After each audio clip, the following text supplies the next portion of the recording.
नमस्कार, स्वागत है आप सभी का अपने YouTube चैनल पे। आज इस वीडियो के अंदर हम पशु परिषद भर्ती के रिजल्ट के बारे में चर्चा करने वाले हैं, क्योंकि पिछले कुछ दिनों से रिजल्ट की चर्चाएं हैं वो तेज चल रही है और साथ ही साथ बहुत सारे साथियों के द्वारा इस पशु परिषद भर्ती का रिजल्ट है वो जल्दी जारी करने को लेकर भी मांग उठाई जा रही है। तो इस वीडियो के अंदर हम बात करने वाले हैं कि पशु परिषद भर्ती का अगर रिजल्ट लेट भी होता है तो आपको नुकसान नहीं है, उसमें उल्टा फायदा होने वाला है। तो उससे पहले अगर आपने चैनल सब्सक्राइब नहीं किया तो आप चैनल जरूर सब्सक्राइब करें, जिससे आपको आगे की जो महत्वपूर्ण अपडेट है वो हमारे चैनल के माध्यम से आपको मिलती रहे। तो देखो, पशु परिचर भर्ती का रिजल्ट आना है, आप सभी को पता है।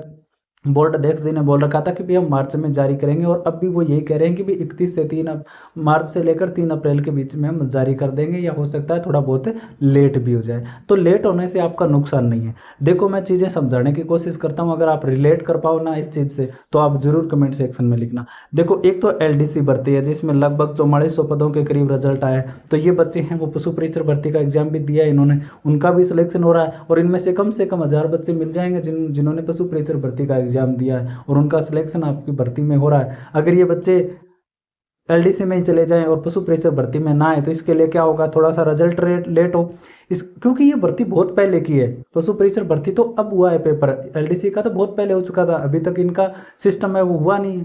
इसके अलावा एक देखो सूचना सहायक है, सूचना सहायक में भी काफ़ी बच्चे हैं वो इंतजार कर रहे हैं फाइनल रिजल्ट का, तो वो भी रुके हुए हैं, उनका भी सिलेक्शन अब आपकी भर्ती में हो रहा है। इसके अलावा आप बात करते हो, देखो लेवल 2 जो रिवाइज रिजल्ट हुआ उसमें भी हजारों बच्चों का अब दोबारा सिलेक्शन हो रहा है आंसर के चेंज होने से।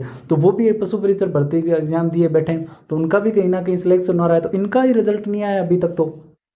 तो जो लोग हैं वो पशु परिचर भर्ती के रिजल्ट जल्दी जारी करने को लेकर ट्रेंड वगैरह करवा रहे हैं ना, तो ये हमें आवश्यकता नहीं है। एक बार के लिए अगर आप एक बार थोड़ा सा सोचो कि कुछ भर्तियां अगर निपट जाए इससे पहले और फिर आपकी भर्ती की DV वगैरह हो, तो फायदा किसका है? आपका ही तो है, क्योंकि वो बच्चे फिर क्या करवाने नहीं आएंगे, DV नहीं करवाने आएंगे, और अगर DV करवाने नहीं आएंगे तो इस फायदा किसका होने वाला है? आपका ही तो होगा। और अगर आप पशु परिचर भर्ती का रिजल्ट जल्दी जारी करवाते हो तो DV देने वो लोग भी आएंगे और इस भर्ती की पूरी प्रक्रिया में वो भाग लेंगे, तो फिर आपको इंतजार करना पड़ेगा। तो ये नुकसान फिर किसका हुआ? आप सभी का ही तो नुकसान होगा ना।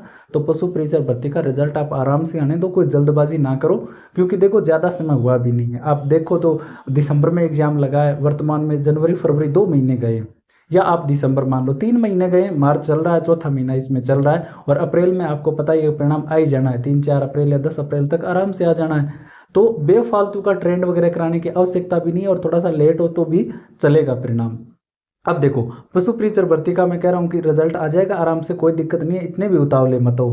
क्योंकि अब देखो एक चीज़ और भी फायदा हो सकता है आपको, थोड़ा सा लेट होता है तो।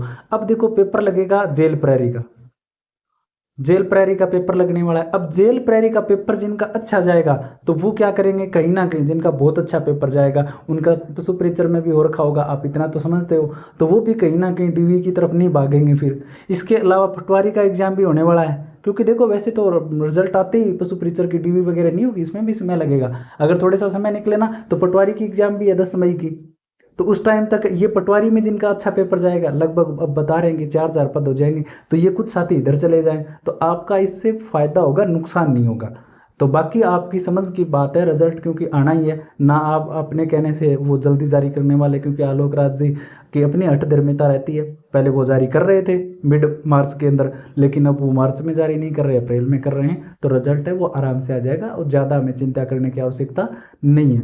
इसके अलावा देखो, जो नॉर्मलाइजेशन वाला लफड़ा है ना, उससे आप अगर 6 शिफ्टों में पेपर हुआ है, 6 पारियों में पेपर हुआ है, तो हो सकता है आपका 3 4 5 6 क्वेश्चन तक फर्क पड़ भी सकता है, देखो, और ना भी पड़े, और भगवान करे देखो ज़्यादा फर्क ना पड़े, क्योंकि किसी बच्चे का नुकसान है वो नहीं हो, क्योंकि नॉर्मलाइजेशन बहुत बुरी तरीके की एक प्रक्रिया है, ये बात हो जाती है। इसके अलावा कट ऑफ वगैरह के बारे में हम बहुत बार जिक्र कर ही चुके हैं। देखो कि पशु परिचर भर्ती की जो जनरल कैटेगरी की जो दोगुना सूची की जो फाइनल कट ऑफ है ना, वो आपकी दोगुना सूची की बता रहा हूँ मैं, वो 117 से ऊपर नहीं जाएगी। ये मान लेना आप जनरल कैटेगरी के अंदर अगर आप बात करते हो ना, तो दोगुना की मैं बता रहा हूँ, ठीक है, दोगुना की मैं बता रहा हूँ। जनरल कैटेगरी के अंदर आप ध्यान में कर लेना कि आपकी 117 प्लस माइनस में कर लेना आप, ठीक है, प्लस में भी मत करना, ठीक है, माइनस में ही करना, माइनस में आप 2 कर सकते हो, ठीक है।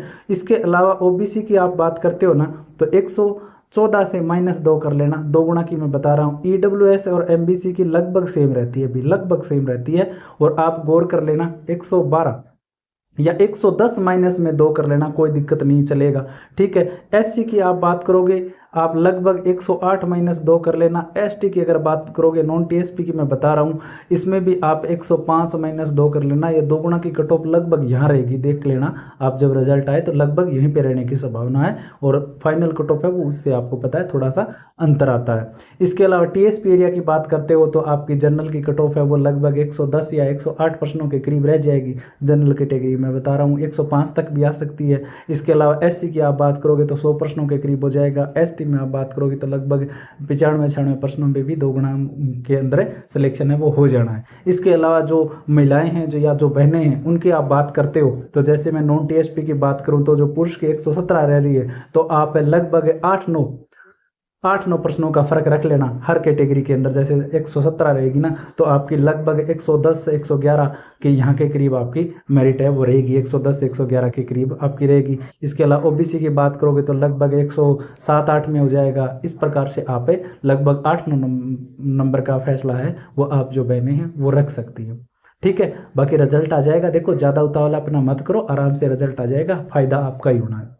बाकी कोई अपडेट आएगी वो हमारे चैनल के माध्यम से आपको ज़रूर बताएंगे। आज के लिए इतना ही, धन्यवाद।